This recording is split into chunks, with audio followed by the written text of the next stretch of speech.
ஹல்லேலூயா. ஆமென். எத்தனை பேர் சந்தோஷமாக இருக்கிறீர்கள்? ஹல்லேலூயா. ஆமென். ஆண்டவருடைய சமூகத்தில், ஆண்டவருடைய ஆலயத்தில் நாம் வந்து அவரை ஆராதிப்பது நம்மளுக்கு கிடைத்த ஒரு பெரிய பாக்கியம். ஹல்லேலூயா. இன்றைய தினம் நாம் ஆண்டவருடைய பந்தியிலே பங்கெடுக்க போகிறோம். ஆண்டவர் எனக்கு இன்றைக்கு என்ன வார்த்தையை கொடுக்க வேண்டும் என்று சொல்லி நான் ஜெபித்து கொண்டிருக்கும் பொழுது உங்களோடு பகிர்ந்து கொள்ளும்படியான என்ன வார்த்தை ஆண்டவரே நீர் கொடுக்க போகிறீர் என்று நான் ஜெபித்து கொண்டிருந்த பொழுது ஆண்டவர் மிக ஒரு எளிய ஒரு காரியத்தை அவர் எனக்கு நினைவுபடுத்தினார். அது உங்களுக்கு நினைவூட்டுதலாக ஆண்டவர் இன்றைக்கு உங்களோடு கூட பேசுவார் என்று நான் விசுவாசிக்கிறேன், நம்புகிறேன். பேச போகிறது நான் அல்ல. ஆமேன். நான் விசுவாசிக்கிறேன், பிதாவின் ஆவியானவர் தான் உங்களோடு கூட பேச போகிறார், உங்களோடு கூட இடைப்பட போகிறார். நாம் யாவரும் கண்களை மூடி ஆண்டவரை நோக்கி நாம் பார்ப்போம். Thank you Jesus. ஆண்டவரே உமக்கு ஸ்தோத்திரம் அப்பா. Thank you Lord. Thank you Jesus. பேசும் பேசும் ஜெபம் செய்யும் போது ஆண்டவா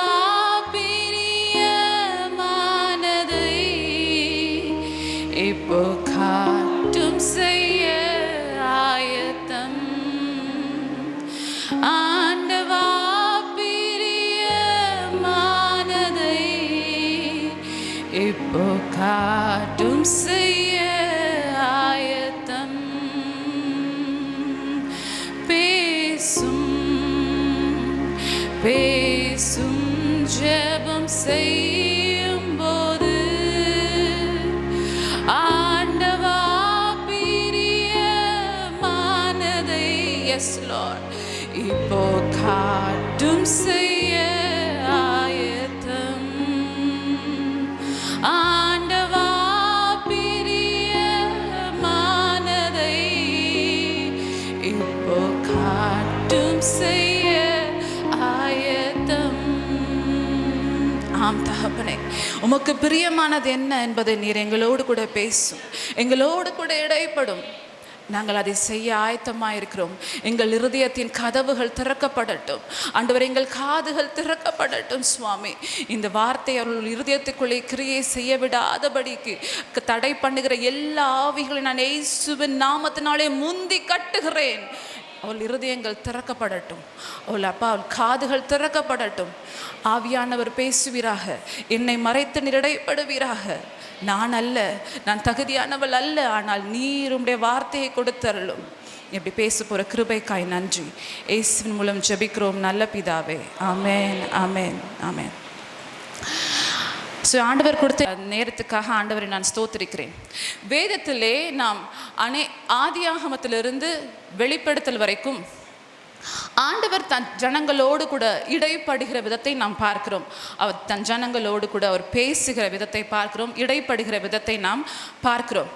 அவர் அநேக காரியங்கள் அநேக சமயங்களிலே நாம் அதை புரிந்து கொள்ளும்படியாக சில சமயங்கள் ஒப்பிடுகிறார். கரெக்டு தானே? நம்மளுக்கு புரிந்துக்கணும், நம்ம மனுஷர்களாகிய நாம் புரிஞ்சுக்கணும்னு அவருக்கும் நம்மளுக்கும் இருக்கிற ஒரு அந்த ரிலேஷன்ஷிப்பை, அவருடைய உறவை அவர் ஒப்பிட்டு காமிக்கிறார். அதில் அதிகமாக அவர் வேதாகமத்தில் ஒப்பிட்டு காண்பிக்கிற ஒரு காரியம் என்ன என்றால், அவர் மேய்ப்பன், நாம் ஆடுகள். ஆமென். நீங்கள் ஆச்சரியப்படுவீர்கள், வேதத்தில் அது சொல்லப்பட்டிருக்கிறது. ரிசர்ச் படி சொல்கிறாங்க 500 முறைக்கு மேல் அந்த வார்த்தை சொல்லப்பட்டிருக்கிறதாம். ஆடு, ஆட்டுக்குட்டி, மெய்ப்பன் என்ற வார்த்தை 500 முறை சொல்லப்பட்டிருக்கிறது. அப்படின்னா நீங்கள் யோசிச்சு பாருங்க, எத்தனை தடவை ஆண்டவர் அதை திரும்பி திரும்பி திரும்பி திரும்பி அதை சொல்லுகிறார், அதை எம்பசைஸ் பண்ணுகிறார். ஏன்னா அவர் புரிய வைக்கிறார். ஆமென். அவர் சொல்லுகிறார், நானே நல்ல மேய்ப்பன். அவர் என்ன சொல்லல, மேய்ப்பனை போலன்னு சொல்லலை. ஒரு காரியத்தை நான் அது போல இது போலன்னு சொல்றது வேற. நானே, ஐ ஆம் த குட் ஷெப்பர்ட், நானே நல்ல மேய்ப்பன் அப்படின்னு அவர் ஆண்டவர் சொல்லுகிறார். அப்புறம் அவரே மேய்ப்பன் என்றால் நாம் யார்? நான் ஆடுகளை போலவா? ஆடுகள். ஐ ஆம் ஹிஸ் ஷீப், அவருடைய ஆடு. ஆமென். அதை குறித்து தான் நாம் இன்னைக்கு தியானிக்க போகிறோம். மிக ஒரு எளிய பாடம், மிக சிம்பிளான ஒரு கருத்து தான் ஆண்டவர் சொல்லிக் கொடுக்க வர காரியம். ஆனால் அதை புரிந்து கொண்டால் அதனுடைய ஆசீர்வாதமே வேற, நம்மளுடைய நடத்தையே வேறையாக மாறிவிடும். இன்றைக்கு நாம பார்க்க போறது ஆட்டின் குணாதிசயங்கள். சொல்லுங்க, ஆட்டுடைய குணாதிசயம். எத்தனை பேர் விசுவாசிக்கிறீங்க நான் ஆண்டவருடைய ஆடுங்க அப்படின்னு சொல்றீங்களா? பொதுவாக மிருகங்கள்லே வந்து ரொம்ப அறிவில்லாதது இல்லை ரொம்ப பார்க்க அழகு இல்லாததுன்னா ஆடு தான். யாரும் அவ்வளோவா விரும்ப மாட்டாங்க ஆடு. சின்ன பிள்ளைங்கள்ட்ட கூட ஸ்கூலில் போய் நீங்கள் கேட்டிங்கன்னா which animal is your favourite animal, எது உனக்கு பிடிச்சமான மிருகம் அப்படின்னு கேட்டிங்கன்னா என்ன சொல்லும்? லயன், டைகர், சீட்டா, பேர்ட்ஸில் ஈகிள். எல்லாருக்கும் பிரியமான மிருகம்னா இந்த தான். குழந்தைங்களுக்கு கூட அதுதான். யாருமே அவ்வளோ சீக்கிரம் எதை போய் சூஸ் பண்ண மாட்டாங்க, ஆடை போய் சூஸ் பண்ண மாட்டாங்க. ஆனால் நம்ம ஆண்டவர் என்ன பண்ணுறாரு? எதை சூஸ் பண்ணுறாரு? ஆடை தாங்க சூஸ் பண்ணுறாரு. ஆதியாகமத்திலிருந்து வெளிப்படுத்தல் வரைக்கும் என்ன சொல்லி வசனங்கள் வார்த்தைகள் என்ன இருக்குன்னா, ஆட்டுக்குட்டி ஆட்டுக்குட்டி. வெளிப்படுத்தல் சொல்லுது அடிக்கப்பட்ட வண்ணமாக இருக்கிற ஆட்டுக்குட்டியானவர். ஆதியாகமத்தில் என்ன பண்ணுறாங்க? ஏதேன் தோட்டத்தில் எது அடிக்கப்படுகிறது? ஆட்டுக்குட்டி. நீங்கள் இந்த வார்த்தையை நீங்கள் முழு வேதத்திலும் அநேக முறை பயன்படுத்தப்பட்டிருக்கிறது. அப்போது உங்களுக்கு ஆடு பிடிக்குமோ பிடிக்காதோ, நம்ம ஏற்றுக்கொள்ள வேண்டிய விஷயம் என்னென்னா, நான் ஒரு ஆடு. அப்போ இன்றைக்கி நம்ம செக் பண்ண போகிறோம், நான் ஒரு ஆட்டை போல் இருக்கிறேன்னா. ஆட்டினுடைய குணாதிசயங்கள் ஏன் என்ன அதுக்கிட்ட இருக்குது? That Lord is comparing me with the sheep. என்ன ஒரு ஆடுன்னு சொல்கிறாரு, ஒரு ஆட்டோடு என்னை ஒப்பிடுகிறார். சரி, ஓகே, உங்களுக்கு படத்தையும் காமிக்கிறேன், உங்களுக்கு பிக்சரையும் காமிக்கிறேன். அது என்னது? அது ஆடு. ஓகே, ஆடை பார்க்காதவங்க யாரும் இல்லை, எல்லாரும் ஆடை பார்த்துருக்கீங்க. இங்கே யாராவது மெய்ப்பர்கள் இருக்கிறீங்களா? ஆடு மேய்க்கிற மந்தை இருக்குங்க எங்களுக்கு, நான் மெய்ப்பன். உங்களுக்கு வச்சுருக்கீங்களா? Very good, very good, nice.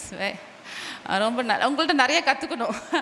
மெய்ப்பர்கள் வந்து ஆண்டவர் ரொம்ப பிரியமான ஒரு ஆக்குபேஷன். அந்த தொழிலே அவர் மெய்ப்பர்களை அதிகமாக விரும்புகிறார். நீங்கள் ஆபிரகாம், ஈசாக்கு, யாக்கோபு, மோசே, தாவீது யாரை எடுத்துக்கிட்டாலும் எல்லாரும் என்னது? மெய்ப்பர்கள், ஆடு மேய்த்தவர்கள். அதனால் இந்த தொழில் அவருக்கு ரொம்ப ஒரு பிடித்தமானது, இதயத்துக்கு நெருக்கமான ஒரு தொழில்.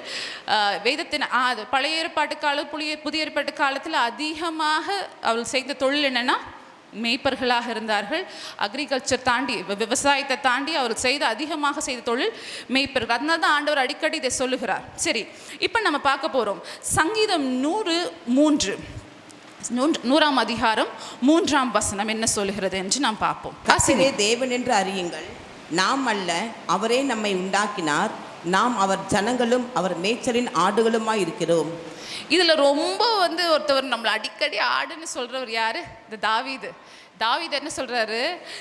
கர்த்தரே தேவன் என்று அறியுங்கள், நாம் அல்ல, அவரே நம்மை உண்டாக்கினார், நாம் அவர் ஜனங்களும் அவர் மேய்ச்சலின் ஆடுகளுமாயிருக்கிறோம். Yes, you are the sheep, you are the lord sheep. நீங்கள் ஆண்டவருடைய ஆடுகளாய் இருக்கிறீர்கள்.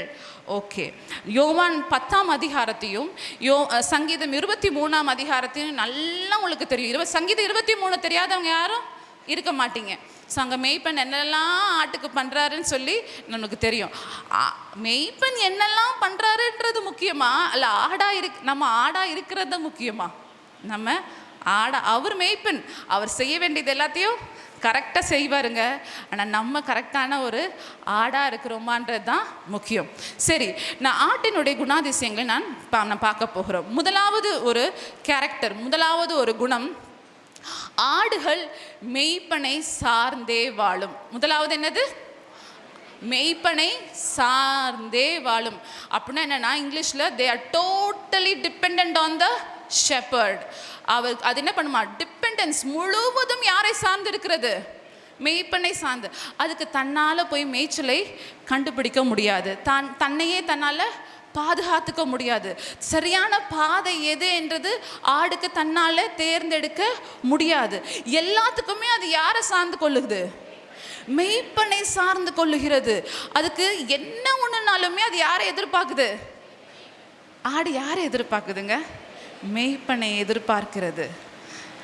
அதுக்கு தன்னாலே தன்னை காப்பாற்றிக்க முடியாது. சரியான மேய்ச்சல் உள்ள இடம் எதுன்னு அதுக்கு தெரியாது. மெய்ப்பன் கூட்டு போனாதான் அது என்ன பண்ணும்? போக முடியும். எல்லாவற்றுக்கும் ஆடுகள் என்ன பண்ணுகிறது? மெய்ப்பனை சார்ந்து கொள்ளுகிறது. இன்னைக்கு நாம் எப்படி இருக்கிறோம்? எல்லாவற்றுக்கும் அவரை சார்ந்து கொள்ளுகிறோமா? முழுவதுமாக 100% total dependence on the Lord. முழுவதுமாக எல்லாவற்றுக்கும் நான் என் மெய்ப்பனை சார்ந்து கொள்கிறேனா? ஆண்டவர் என் மெய்ப்பராக இருக்கிறார் என்றால் நான் அவரை சார்ந்து கொள்கிறேனா? ஸோ முதலாவது நீங்கள் யாரை சார்ந்து கொள்ள வேண்டும்? மெய்ப்பனை. வசனம் யோவான் 15:5 சொல்லுகிறது, என்னை அல்லாமல் உங்களால் ஒன்றும் செய்யக்கூடாது. ஒன்றும்னா என்ன? என்னை அல்லாமல் உங்களால் எதுவுமே அப்படி அந்த லிஸ்ட்டுக்குள்ளே எதுவுமே என்னால் செய்ய முடியும்னு வரல. என்னால் அவர் இல்லாமல் என்னால் எதுவுமே செய்ய முடியாது. அப்போது இந்த ஆட்டுக்கிட்ட இருக்கிற இந்த குணம் என்கிட்ட இருக்கா இன்னைக்கு? நான் அவரை சார்ந்து வாழ்கிறேனா? எல்லாவற்றுக்கும் அவரை சார்ந்திருக்கிறேனா? இல்லை ஒரு சில காரியத்துக்கு மாத்திரம் அவரை நான் சார்ந்து வாழ்கிறேனா? அடுத்து நம்ம பார்க்க போகிறோம். ஆட்டுக்கு ஒரு குணம் இருக்குதுங்க. அது சீக்கிரமாக என்ன பண்ணுமா? வழி தவறி போயிடுமா. அதுக்கு தவறான குரல்களை கேட்டு இல்லை தவறான தப்பாக ஒரு ஆடு போயிட்டுருக்குன்னா அது என்ன பண்ணுமா? அதையே ஃபாலோ பண்ணி என்ன பண்ணிடுமா? ராங் டைரக்ஷனில் போயிடுமா. சீக்கிரமாக வழி தப்பி போகிறது எதுனா? ஆடு. மெய்ப்பெண் முன்னாடி போயிட்டுருக்காரு, மெய்ப்பெண்ணை பார்த்து பின்னாடியே போயிட்டுருக்குன்னா ஓகே, அது போயிட்டே இருக்கும். அது என்ன பண்ணுச்சு? இன்னொரு ஆடு இப்படி இன்னொரு டைரக்ஷனில் போகுதுன்னு சொல்லி சும்மா என்ன பண்ணுமா? வேணுக்குனே இல்லை, சும்மா அப்படியே திரும்பி அதை என்ன பண்ணுமா? அதை அறியாமலே என்ன பண்ணுமா? அதை ஃபாலோ பண்ணிகிட்டே போய் தப்பான டைரக்ஷனில் போயிடுமா. எளிதில் வழி தவறக்கூடியது எது? ஆடு. இன்றைக்கி நாமளும் எப்படின்னா அந்த மாதிரி தான். யோசிச்சு பாருங்களேன், சீக்கிரம் வழி தவறிடும். சின்ன ஒரு சோதனை, சின்னதாக யாராவது பிசாசு உலகத்தின் மூலமாக நம்மளை திசை திருப்பிட்டானா என்ன பண்ணிடுவோம்? அப்படியே கொஞ்சம் அப்படியே டைரக்ஷன் மாறிடும். யாராவது உங்களை தப்பாக டைரக்ட் பண்ணி தப்பான ஆலோசனை கொடுத்து உங்களை கைட் பண்ணிட்டாங்கன்னா உடனே என்ன பண்ணிடுறீங்க? டைரக்ஷன் மாறிடுறீங்க. தவறான குரலை பின்பற்றும் ஒரு குணம் என்னதுக்கு? ஆட்டுக்கு இருக்குது. ஒன்று ஃபாலோ பண்ணால் மெய்ப்பண்ண ஃபாலோ பண்ணோம், இல்லைன்னா என்ன பண்ணோம்? தப்பான டைரக்ஷனில் அது போயிடும். ஆனால் இல்லை ஒன்று என்ன தெரியுமா? அது டக்குன்னு போகாதான், கொஞ்சம் கொஞ்சமாக தான் அது வழி தவறி போகுமா. அப்போ விசுவாசிகளாகிய நாமும் எப்படின்னா, நீங்கள் டக்குடெல்லாம் பின்வாங்கி போக மாட்டீங்க. எப்பயுமே பின்வாங்கிறது எப்படி நடக்காது? உடனே நாளைக்கு பாவத்தில் விழுந்துட மாட்டீங்க. அது என்னென்னா கொஞ்சம் ஜெபம் மிஸ் ஆகும், ஒரு நாள் ஜெபம் மிஸ் ஆகும், ஒரு நாள் வேத வாசிப்பு மிஸ் ஆகும். ஒரு நாள் வேத வாசிக்கலன்னா என்ன? ஒரு நாள் நம்ம ஜெபம் பண்ணலன்னா என்ன? அது ஒரு நாள் என்ன ஆகும்? 2 நாளாக மாறும், 3 நாளாக மாறும். அப்படியே அந்த ஆட்டுக்கே தெரியாதான் அது தப்பான டைரக்ஷனில் போயிட்டுருக்குன்னு. என்னதான் அந்த ஆட்டுக்கே தெரியாது அது டைரக்ஷன் தப்பாக போயிட்டுருக்கு. அதே மாதிரி தான் நாமளும் நம்ம தப்பான டைரக்ஷனில் போயிட்டுருக்கோன்னு நம்மளுக்கே தெரியாது. ஏன்னா அது கொஞ்சம் கொஞ்சமாக நடக்குது. கொஞ்சம் கொஞ்சமாக நம்ம என்ன பண்ணுவோம்? ஜபத்தை மிஸ் பண்ணுறது, வேத வாசிப்பை மிஸ் பண்ணுறது, மெய்ப்பனோடு உள்ள இருக்கிற ஐக்கியத்தை நம்ம அப்படி குறைச்சின்றது. அப்படி இருக்கும்போது நம்ம என்ன பண்ணிடுவோம்? டைரக்ஷன் அப்படியே கொஞ்சமாக நம்மளுக்கு மாறிடும். இந்த உலக கலாச்சாரம், பொதுமக்களுடைய கருத்தை கேட்டு பின்பற்றுறது, சமூக சோஷியல் மீடியா, அவன் சொல்கிறான், இவன் சொல்கிறான், அந்த தலைவன் சொல்கிறான், இந்த தலைவன் சொல்கிறான், இதெல்லாம் கேட்குறது. எப்பெல்லாம் மற்ற குரலுக்கு நிறைய நீங்கள் என்ன சொல்கிறீங்க, காதுக்கு இடம் கொடுக்குறீங்களோ உங்களுக்கே தெரியாது, உங்கள் டைரக்ஷன் மாறுறது உங்களுக்கு தெரியாது. ஸோ அதான் ஆண்டவர் சொல்லுகிறார், இப்படி தான் நம்ம எல்லாரும் எப்படி இருந்தோமா? வழி தவறி போன ஆடுகளாய் திரிந்து கொண்டிருந்தோம். ஆமென்.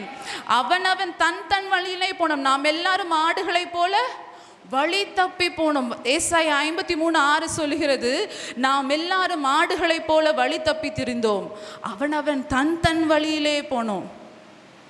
ஆடுக்கு அந்த குணம் இருக்கு. அதனால் ஆண்டவர் அந்த வழி தவறி போன ஆட்டை தேடிதான் அவர் வந்தார். ஹல்லேலூயா. சிதறி போன ஆடை தேடிதான் அவர் வருகிறார். அவர் வழியை காட்டும்படியாக அவர் வருகிறார். அடுத்து 3வது குணம் என்னன்னா, ஆடுகளுக்கு குறைந்த புரிதல் மட்டுமே இருக்கான். அப்படின்னா என்ன? ரொம்ப லெஸ் அண்டர்ஸ்டாண்டிங். சில ரிசர்ச் என்ன சொல்கிறாங்கன்னா, ஆடுங்க ஒரு விதமான ஒரு முட்டாள்னு சொல்கிறாங்க. ஒரு கவர்டு ஆர் டிமிட், என்னன்னா ரொம்ப கம்மியான புரிதல் தான் இருக்குதான் அதுங்களுக்கு. நம்மளுக்கும் நம்ம சில சமயத்தில் நம்ம நினச்சிக்கிறோம் நம்மளுக்கு எல்லாம் தெரியும், நம்மளுக்கு எல்லாம் புரியும், நம்மளுக்கு எல்லாமே நம்மளுக்கு தெரியும் அப்படின்ற ஒரு எண்ணம் நம்மளுக்கு சில டைம் என்ன பண்ணிடுது, அப்படி தூக்கிடுது. ஆனால் நம்மளுக்கு ஆடுக்கு மேய்ப்பன் என்ன தான் கூட்டிட்டு போகிற இடத்த சொன்னாலும் புரியுமா? அவர் மேய்ச்சலுக்கு கூட்டு போகிற இடத்த பற்றி விவரித்து சொன்னாலும் அதுக்கு புரியுமா? புரியாது. அதே போல தான் ஆண்டவர் இன்னைக்கு உங்களுக்கு எல்லா காரியத்தையும் விளக்குனாலும் விளக்க போகிறதில்ல. அப்படி விளக்குனாலும் உங்களுக்கு புரிய போதா? நம்மளுடைய புரிதல் very less. My understanding is very low. என்னுடைய புரிதல் மிக கம்மி. அதனால் என்ன பண்ணுமா அதனால தான் அது என்ன பண்ணுது, முழுவதுமாக மேய்ப்பனை சார்ந்து கொள்ளுகிறது. அதோடைய புரிதல் மிக கம்மி. அதனால்தான் அது எப்படி சார்ந்து கொள்ளுதோ அதே போல் நம்ம ஒத்துக்கொள்ளணும். என்னுடைய புரிதல் ரொம்ப கம்மி தான். ஆண்டவரே, ஏன் இது நடக்குது ஆண்டவரே என் வாழ்க்கையில்? ஏன் இந்த துன்பம்? ஏன் இந்த வேதனை? ஏன் இந்த பாடு? ஏன் இந்த வியாதி? ஏன் இந்த கடன்? ஏன் ஏன் ஏன் வை லார்ட் வை? அவர் நம்மளுக்கு புரிய வைத்தாலும் உங்களுக்கு புரிய போகிறதில்ல. ஏன்னா நம்முடைய புரிதல் மிகவும் கம்மி. அதுக்கு பதிலாக நீங்கள் என்ன பண்ணணும்? அவரை முழுவதுமாக சார்ந்து கொள்ளணும். அவரை நம்ப வேண்டும். You trust. நீங்கள் நம்புங்க, உங்கள் மேய்ப்பனை நம்புங்க. உங்களுக்கு எல்லாம் புரியாது ஒரே நேரத்தில், எல்லா சமயத்துலையும் அது புரிஞ்சே ஆகணும். இந்த சூழ்நிலை, இந்த காரியம் எனக்கு புரிஞ்சே ஆகணும். புரியலைனாலும் பரவாயில்ல, நான் ஆட்டை போல என்ன பண்ண போகிறேன்? என் மேய்ப்பனை நம்ப போகிறேன், விசுவாசிக்க போகிறேன். ஹல்லேலூயா. ஆகையால் நாம் அடிக்கடி ஆண்டவரே, ஏன் இந்த சோதனை, ஏன் இந்த தாமதம், ஏன் இந்த வேதனை, ஏன் இந்த இழப்பு, ஏன் ஏன் ஏன் அப்படின்னு நீங்கள் கேட்டுகிட்டே இருந்தாலும் உங்களுக்கு எல்லாம் புரிய போகிறது இல்லை. அதனால் ஆண்டவரே, எனக்கு எல்லாம் புரியாவிட்டாலும் நான் உம்மை நம்புவேன். எனக்கு எதுவும் புரியுதோ புரியலையோ நான் நம்புவேன். நீங்கள் எங்கே என்னை கூட்டிட்டு போறீங்க நான் நம்புவேன். என் வாழ்க்கையின் இந்த கட்டம் என்ன என்பது உமக்கு தெரியும். நான் உம்மை நம்புவேன். அந்த ஆட்டை போல நான் நம்புவேன். ஆமேன். என் நினைவுகள் உங்கள் நினைவுகள் அல்ல என்று ஆண்டவர் சொல்லுகிறார். உங்களை குறித்து மேலான திட்டங்களை வைத்திருக்கிறார், மேலான நோக்கங்களை வைத்திருக்கிறார். அவரை முழுவதுமாக சார்ந்து கொள்ளுங்கள். அவர் புல்லுள்ள மேய்ச்சலிலே மாத்திரம் உங்களை கொண்டு போவதில்லை, அமர்ந்த தண்ணீர் அண்டை மாத்திரம் உங்களை கொண்டு போவதில்லை. மரண இருள் வரும், பள்ளத்தாக்குகள் வரும். ஆனால் அதுக்கு மத்தியில் யார் உங்களோடு கூட இருக்கிறார்? உங்கள் மேய்ப்பன் உங்களோடு கூட இருக்கிறார். ஹல்லேலூயா. என்னுடைய புரிதல் கம்மி தான், ஆனால் நான் அவரை நம்புவேன். ஆமென். அவரை நம்புங்கள், அவரை சார்ந்து கொள்ளுங்கள், முழுவதுமாக அவரை விசுவாசியுங்கள். ஆமென். அப்பொழுது அவர் உங்களுக்கு கொடுக்க போகிற எல்லா நன்மைகளும் உங்களுக்கு ஏற்ற சமயத்தில் புரிய வரும். ஹல்லேலூயா. at the right time you will understand ஏன் மேய்ப்பன் என்னை இந்த வழியாக என்னை கூட்டி கொண்டு வந்தார் என்று. ஹல்லேலூயா. 4வது ஆடுகளுக்கு இருக்கிற ஒரு குணம், அது பயந்த சுபாவம் உள்ளதான். அதுக்கு என்ன சுபாவம்? பயந்த சுபாவம் உள்ளதான். அதனால என்ன பண்ணுமா, அது எப்பயுமே மேய்ப்பனோடு கூட ஒட்டிக்குமா. ஒரு சின்ன சத்தம் கேட்டாலும், ஒரு நிழல் வந்தாலும், ஒரு என்ன சொல்கிறது, ஏதோ மிருகத்தோடைய ஒரு ஓநாயோடைய சத்தமோ ஏதோ ஒன்றுனால என்ன பண்ணுமா, அதுக்கு கொஞ்சம் பயந்த சுபாவம் உள்ளது. மனிதர்களாகிய நாம் எப்படி உருவாக்கப்பட்டிருக்கிறோம்? யாருக்கு இங்கே பயம் இல்லைன்னு சொல்லுங்க பார்க்கலாம். எனக்கு என்னன்னாலும் பயமே இல்லைங்க. வாழ்க்கையிலையும் பயம் இல்லை, எதை பார்த்தாலும் பயம் இல்லை, எந்த சந்தர்ப்ப சூழ்நிலையிலையும் பயம் இல்லை அப்படின்னு யாருமே சொல்ல முடியாது. ஆடுகளை போல நாம் என்ன பண்ண போகிறோம்? பயம் வரதான் செய்யும். நம்ம என்ன பண்ண போகிறோம்? அது என்ன, பயம் வந்த உடனே ஆடு மேய்ப்பங்கிட்ட ஓடிருமா? மேய்ப்பங்கிட்ட இருக்கும்போது அது சமாதானத்தோடு இருக்குமா, நிம்மதியோடு இருக்குமாம். ஹல்லேலூயா. அது பயப்படுகிற ஒரு மிருகம்தான், ஆனால் அது என்ன பண்ணுமா? மேய்ப்பனோடு இருக்கும் பொழுது அது பயமே இல்லைங்க, பயமே இல்லை. நான் மரண இருளின் பள்ளத்தாக்கில் நடந்தாலும் நான் பொல்லாப்புக்கு பயப்படேன், தேவரீர் என்னோடு கூட இருக்கிறீர். வை? நான் ஏன் பயப்பட மாட்டேன்? ஏன்னா நான் பயங்கர புத்திசாலியா, நான் பயங்கர அறிவாளியா, நான் பயங்கர இல்லை. No no no no. ஏனென்றால் என் மேய்ப்பன் என்னோடு கூட இருக்கிறார், அதனால் நான் பயப்பட மாட்டேன். ஹல்லேலூயா. நீங்கள் பயப்படக்கூடிய சூழ்நிலைகளை கடந்து போனாலும் நீங்கள் எங்கே வந்துடணும்? நீங்கள் உங்கள் மேய்ப்பன் கிட்ட வந்துடுங்க. ஹல்லேலூயா. நீங்கள் தோல்வியை கண்டு பயப்படாதீங்க, இழப்புகளை கண்டு பயப்படாதீங்க. அவர் உங்களோடு கூட இருக்கிறார். ஆமென். 5வது குணம், ஆட்டினுடைய குணம், ஆடுகளுக்கு தங்களையே பாதுகாத்து கொள்ள தெரியாது. தற்காப்பு அதுங்களுக்கிட்ட கிடையாது. அப்படின்னா என்ன அர்த்தம்னா, அதுங்களுக்கு கூர்மையான பல்லு கிடையாது, அதுங்களுக்கு கூர்மையான நெகம் கிடையாது. எதிரி வந்துச்சுன்னா பொறான்றதுக்கோ பூரி அதுங்களை சாகடிக்கிறதுக்கோ தன்னையே காத்துக்கொள்றதுக்கோ அதுங்களுக்கு ஷார்ப்பான க்ளாஸ் நெகங்கள் கிடையாது, டீத் கிடையாது. அதுங்களால வேகமாக ஓட முடியாது. ஃபஸ்ட்டு ஒரு எதிரி வரான்னா என்ன பண்ண முடியாது, ஆட்டால வேகமாக ஓட முடியாது. அப்படின்னா என்னென்னா அதையே தன்னை பாதுகாத்துக்க முடியாது ஆட்டுக்கு. என்ன சிரிக்கிறீங்க ஒரு சிலர்? உண்மை தானே? அதே தான் நம்மளும் தானே. இன்றைக்கி யோசிச்சு பாருங்கள். இன்றைக்கி நினச்சிக்கிறாங்க நிறைய பேர், ஆஹா என் படிப்பு எனக்கு பாதுகாக்கும், என்னுடைய அறிவு, என்னுடைய அந்தஸ்து, என்னுடைய குடும்பம், என்னுடைய செல்வாக்கு, இதெல்லாம் நீங்கள் உங்களை பாதுகாக்கும்னு நினைக்கிறீங்களா? கிடையாது. நம்மளை எதுவும் பாதுகாக்க முடியாது. இந்த ஆட்டுக்கு இருக்கிற ஒரு குணம் என்னன்னா, என்ன டேஞ்சர், என்ன மிருகம், நோனாய் வருதா, எது வந்தாலும் என்ன பண்ணுமா, சீக்கிரம் ஓடி போய் மந்தையோட சேர்ந்துக்கும். அது என்ன பண்ணிக்குமா, மேய்ப்பனோட சேர்ந்துக்கும். ஏன்னா மேய்ப்பன் தான் பாதுகாக்க போறாருன்னு அதுக்கு 100% தெரியும். அதால ஒன்றுமே பண்ண முடியாது. உன் சுய புத்தியின் மேல் சாராமல் கர்த்தர் பேரில் நம்பிக்கையாயிரு. நீங்கள் உங்கள் சொந்த புத்தியில் சார்ந்து நான் இந்த சூழ்நிலையிலேருந்து நான் தப்பிச்சுக்குவேன், இந்த சூழ்நிலையிலேருந்து நீங்களே ஒரு கால்குலேஷன் போட்டு இதிலிருந்து நான் வெளியே வந்துடுவேன் அப்படின்னு நீங்கள் யோசிக்கலாம். ஆனால் அதுலேருந்து அவ்வளோ சீக்கிரம் ஒரு சில சமயங்கள் ஒர்க் அவுட் ஆகலாம், ஒரு சில சமயங்கள். ஆனால் நீங்கள் மெய்ப்பனை சார்ந்து கொள்ளும்போது மெய்ப்பன் உங்களை பாதுகாப்பார். என்ன எதிரி வந்தாலும், எந்த ஓநாய்கள் வந்தாலும், எந்த மிருகங்கள் உங்களுக்கு எதிராக வந்தாலும் யார் உங்களை பாதுகாப்பார்? ஆமேன். தேவனும் மெய்ப்பனாகிய கர்த்தர் உங்களை பாதுகாப்பார். சோதனைகள் வரும், பொய்யான நிறைய உபதேசங்கள் வருகிறது, எத்தனையோ காரியங்கள் உங்களுக்கு எதிராக வருகிறது. அப்போ உங்களை பாதுகாக்கக்கூடியவர் யார்? மேய்ப்பன். அந்த ஆடு என்ன பண்ணுதான், தன்னையே பாதுகாக்க. உண்மையாலுமே அதுக்கிட்ட எதுவும் கிடையாதுங்க. நீங்கள் யோசிச்சு பாருங்களேன். நானும் இதை பற்றி ஆராயும் போது தான், ஐயோ இவ்வளோ காரியம் இருக்கா, நம்ம ஆட்டை பற்றி இப்படி யோசிச்சதே இல்லையே அப்படின்னு.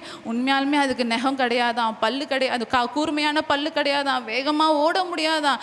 ஆனால் அதோடு கூட ஆண்டவர் நம்மளை ஒப்பிடுறாரு. அப்போது தன்னை இட்ஸ் எ டிஃபென்ஸ்லெஸ் அனிமல், தன்னையே காத்து கொள்ள முடியாது. ஆகையால் நாம் என்ன பண்ணணும், அவருடைய கோலும் அவருடைய தடியும் நம்மை தேற்றும். நீங்கள் மெய்ப்பன் கூட இருந்தீங்கன்னா எந்த ஆபத்து உங்களுக்கு வந்தாலும் அவர் உங்களை பாதுகாப்பார். ஹல்லேலூயா, ஆமேன். சரி, அடுத்ததாக நாம் 6வது குணாதிசயம், ஆட்டுடைய குணாதிசயம் என்னன்னு பார்க்க போகிறோம். ஆடுகளுக்கு நல்ல போஷாக்கு தேவை, பாதுகாப்பு தேவை. சரி, இந்த பசுமையான மேய்ச்சல், அமர்ந்த தண்ணீர், இதெல்லாம் ஆட்டுக்கு தெரியுமா எங்கே இருக்குன்னு? தெரியாது.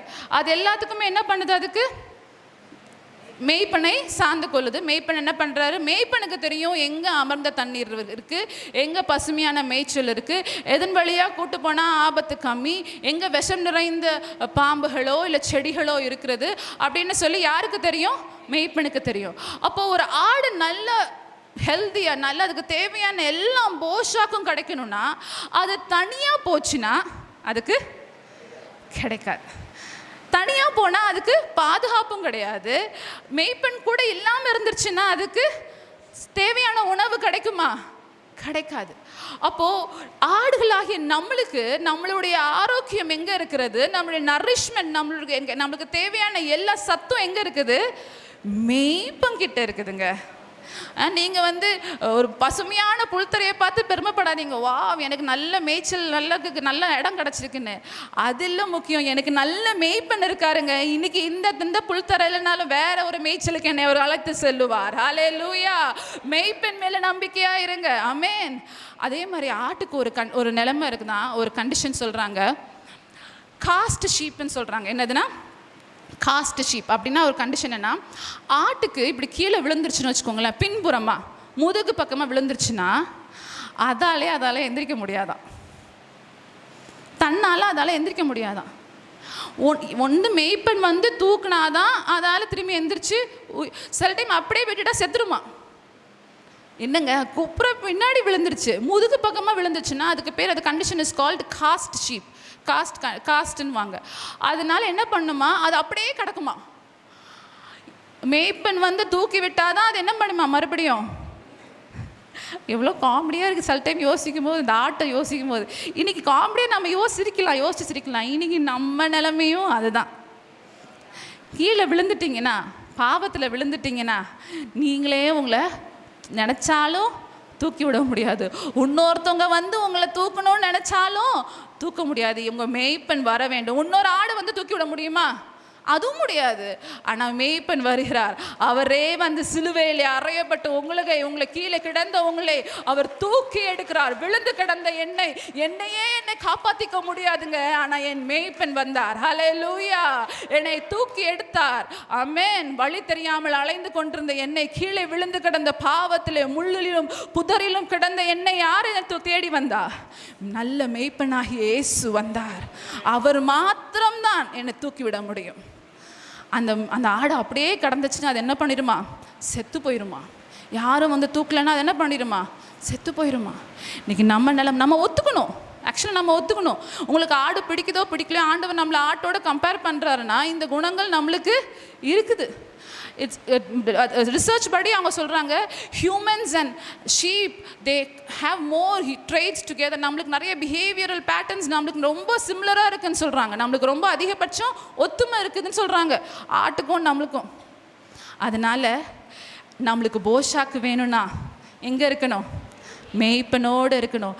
கீழே ரொம்ப விழுந்துட்டீங்க, பாவத்துக்குள்ளே விழுந்துட்டீங்க, மனசோர்வு, பயம் எல்லாத்துலையும் நீங்கள் விழுந்துட்டீங்கன்னா உங்களை தூக்கிவிட யார் வேண்டும்? மேய்ப்பன் வேண்டும். ஹல்லேலூயா. Thank you Jesus. வசனம் சொல்லுகிறது, சங்கீதம் 23:3, அவர் என் ஆத்துமாவை தேற்றுகிறார். ஹல்லேலூயா. இங்கிலீஷில் தேற்றுகிறார்னு வருது, ஆங்கிலத்தில் he restores my soul. என்னது? ரெஸ்டோர், மறுபடியும் மீட்டெடுக்கிறார். ரெஸ்டோர்னா என்னது? மறுபடியும் மீட்டெடுக்கிறார். கீழே விழுந்து கிடந்தங்க, சாக போற நிலைமையில இருந்தேங்க, என்னை மீட்டெடுக்க வந்தார் என் மேய்ப்பன். ஹல்லேலூயா. இன்னைக்கு நிறைய பேர் அந்த நிலைமையில இருக்கிறாங்க. அவங்களுக்கு உதவிக்கு யாரும் இல்லை. அந்த நல்ல மேய்ப்பனை அறியாம நிறைய பேர் இருக்கிறாங்க. ஹல்லேலூயா. 7வது ஒரு குணம், ஆடுகளால் பாரங்களை சுமக்க முடியாது. வெயிட் தூக்க முடியாது. ஆடால வெயிட் தூக்க முடியுமா? என்னைக்காவது பார்த்துருக்கீங்களா? மாடு தூக்கும், டாங்கி கழுதை தூக்கும், மற்ற மிருகங்கள் கேட்டில், ஹார்ஸ், குதிரை இதெல்லாம் கூட என்ன பண்ணும்? சுமக்கும். ஆடுங்களால் வெயிட்டு சுமக்க முடியுமா? என்னைக்காவது ஆட்டு மேலே யாராவது வெயிட் வச்சு பார்த்துருக்கீங்களா? அப்போ நீங்களும் நானும் என்ன பண்ணுறோம்? இன்னைக்கு எதை சுமக்கிறோம்? எத்தனையோ பாரங்களை சுமந்துட்டு இருக்கீங்க, வருத்தங்களை சுமந்துட்டு இருக்கீங்க, கவலைகளை சுமந்துட்டு இருக்கீங்க. என்ன பண்ணுங்க? மேய்ப்பங்கிட்ட வாங்க. ஆமென். வருத்தப்பட்டு பாரம் சுமக்கிறவர்களே, நீங்கள் எல்லோரும் என்னிடத்தில் வாருங்க, நான் உங்களை விசாரிக்கிறவரானபடியால் உங்கள் கவலையெல்லாம் என்கிட்ட வச்சிருமா. ஒரு ஆட்டால் தூக்கி சுமக்க முடியாது, தூக்கி நடக்க முடியாது, அது மேலே யாரும் வெயிட்டை வைக்க மாட்டாங்க. It is not designed for that. It can not carry weight. அதற்காக அது உருவாக்கப்படவில்லை. மனிதர்களாகிய நீங்களும் நானும் என்ன பண்ணக்கூடாது? தூக்கிட்டு சுமக்காதீங்க. கவலையை தூக்கிட்டு சுமக்காதீங்க. உங்கள் பாரத்தை தூக்கிட்டு சுமக்காதீங்க. மேய்ப்பங்கிட்ட வாருங்க. ஆமென். அப்போ நீங்களே சுமந்துட்டு இருக்கீங்கன்னா என்ன அர்த்தம்? இன்னும் நீங்கள் மேய்ப்பங்கிட்ட வந்து இறக்கி வைக்கலன்னு அர்த்தம். உங்கள் கவலையை நீங்கள் தூக்கிட்டே சுமந்துட்டு இருக்கீங்கன்னா என்ன அர்த்தம்? நீங்கள் ஒன்று மேய்ப்பங்கிட்ட வந்து இறக்கி வைக்கலன்னு அர்த்தம். அப்போ தூக்கிட்டே சுமந்துட்டு இருங்க அப்படின்னு விட்டுருவாரு. வாங்க, நீங்கள் நம்புங்க, உங்கள் மெய்ப்பனை நம்புங்க. ஆமென். அவர் பார்த்துக்குவாருங்க, அவர் பார்த்துக்குவார். அந்த ஆடு நம்புதில்ல, முழுவதுமாக நம்புதில்ல, 100% நம்புதில்ல. அப்படி அந்த ஒரு காரியத்துக்காக ஜெபிக்கிறீங்களா? ஒரு காரியம் உங்கள் இருதயத்தை அப்படியே அழுத்துகிறதா? அவர் பாத்திரத்தில் இறக்கி வைங்க. அவர் பார்த்துக்குவார் என்ற சந்தோஷத்தில் திரும்பி போங்க. ஆமென். என் மேய்ப்பன் பார்த்து கொள்வார், என் கவலைகளை அவர் பார்த்து கொள்வார், என் ஜெபத்துக்கு அவர் பதில் கொடுப்பார். ஹல்லேலூயா. ஆமென். ஆடுகள் பாரங்களை சுமப்பதில்லை, அதே போல் நாமும் என்ன பண்ணக்கூடாது? பாரங்களை சுமக்க தேவையில்லை. ஹல்லேலூயா. கவலை, குற்ற உணவு, பதட்டம், வருத்தம் எல்லாவற்றையும் அவருடைய பாதத்தில் நீங்கள் வைத்திருங்க. கடைசியான 8வது ஒரு குணாதிசயம், ஆட்டுக்கிட்ட இருக்கிற மிக நல்ல ஒரு குணாதிசயம், ஒரு வெரி டிஸ்டிங்க்ட் ஃபீச்சர், அதுக்கு மிகவும் வித்தியாசமான ஒரு ஸ்ட்ரென்த் அதுக்குள்ளே ஒன்று இருக்குது. என்னென்னா, எந்த ஆட்டாலையும் தன்னுடைய மேய்ப்பனுடைய குரலை கண்டுபிடிக்க முடியுமா? ஹல்லேலூயா! என்ன ஆச்சரியம் பாருங்களேன். அந்த இஸ்ரவேல் தேசத்தில் பல மந்தைகளுடைய ஆடுகள் எல்லாம் ஒன்றா இருக்குங்களாம். அப்போது எல்லாம் ஒன்றா இருக்கும்போது ஒரு பர்டிகுலர் ஒரு மேய்ப்பன் வந்து கூப்பிடும்போது அந்த மேய்ப்பனுடைய ஆடு மாத்திரம் என்ன பண்ணுமா, அந்த அவ்வளோ கூட்டமாக இருக்கிற மந்தையிலிருந்து பிரிஞ்சு போகுமா. அதுக்கு அந்த ஞானத்தை ஆண்டவர் கொடுத்துருக்கிறாரு, அந்த திறமையை அதுக்கு கொடுத்துருக்கிறாரு. அதனால என்ன பண்ண முடியும், தன் மேய்ப்பனுடைய குரலை கண்டுபிடிக்க முடியும், கேட்க முடியும். ஹல்லேலூயா! இன்னைக்கு நம்மளால கண்டுபிடிக்க முடியுதா? நம்முடைய மேய்ப்பன் குரல் எது என்று நம்மளுக்கு வித்தியாசம் தெரிகிறதா? அந்த ஆட்டால கண்டுபிடிக்க முடியுமா? அப்போ எந்த அளவுக்கு அது ஆட மேய்ப்பனை பின்பற்றி இருந்தா அதால கண்டுபிடிக்க முடியும். கரெக்டுங்களா? நீங்கள் ஆட்டினுடைய இன்னொரு நல்ல குணம், 2 குணத்தை சேர்த்து சொல்கிறேன். அதால் குரலை அறிந்து கொள்ள முடியும். அடுத்து, ஆடுகள் எப்பொழுதும் பின்தொடருமா? சொல்லுங்க, பின்தொடரும் குணம். It will always follow. பின்தொடரும். மேய்ப்பன் எங்கே செல்கிறாரோ அது என்ன பண்ணுமா, பின்னாடியே போகுமா. அங்கே பாருங்க, அந்த படத்தை பாருங்களேன். மேய்ப்பன் முன்னாடி செல்றாரு, ஆடு பின்னாடி வருது. மற்ற மிருகத்துக்கெல்லாம் என்ன சொல்கிறாங்கன்னா, பின்னாடி இருந்து துரத்தணுமா, ஏய் போ போ போ போன்னு பின்னாடி இருந்து துரத்தணுமா. ஆனால் ஆடுக்கு மாத்திரம் என்ன பண்ணுமா, மேய்ப்பன் முன்னாடி போகணுமா. முன்னாடி போனால் தான் அது என்ன பண்ணுமா, பின்னாடி ஃபாலோ பண்ணுமா. அது ஆட்டுக்கிட்ட இருக்கிற ஒரு நல்ல குணம். இன்னைக்கு நீங்களும் நானும் என்ன செய்யணுமா, முன்னாடி யார் போய் கொண்டிருக்கிறார், மேய்ப்பன் போய் கொண்டிருக்கிறார். அவரை பின்தொடர வேண்டும். ஹல்லேலூயா! அவருடைய குரலை கேட்க வேண்டும், அவரை பின்தொடர வேண்டும். இதாங்க என்னுடைய வேலை. நம்முடைய வேலை என்ன? அவருடைய குரலை கேட்கணும், அவரை பின்தொடரணும். ஆடுகள் என்ன பண்ணுமா, என்ன நாளும் பின்தொடரும். ஆண்டவர் பேதுருவை பார்த்து என் பின்னால வா, மத்தேயுவை பார்த்து என் பின்னால வா, ஃபாலோ மீ, அப்படி தானே கூப்பிடுறாரு. எல்லாரையும் பார்த்து என்னன்னு கூப்பிடுறாரு, என் பின்னாடி வா, என்னை பின்தொடரு, என்னை பின்பற்றி வா. ஒருவன் என்னை பின்பற்றி வர விரும்பினால் அவன் தன்னைத்தானே வெறுத்து சிலுவை என்னை பின்பற்றுங்கள். இப்போ ஆட்டுக்கிட்ட இருக்கிற ஒரு நல்ல குணம் என்னன்னா, அது மேய்ப்பனுக்கு பின்னாகத்தான் சென்று கொண்டு இருக்கிறோம். ஹல்லேலூயா! மேய்ப்பன் முன்னே செல்கிறார், நான் பின்னாடி போவேன். இந்த குணம் நம்மக்கிட்ட இருக்குதா? அவர் குரல் தெரிகிறதா? இன்னைக்கு அநேக குரல்கள் பூமியில் இருக்கிறது, நீங்கள் கேட்டுக்கொண்டு இருக்கிறீங்க.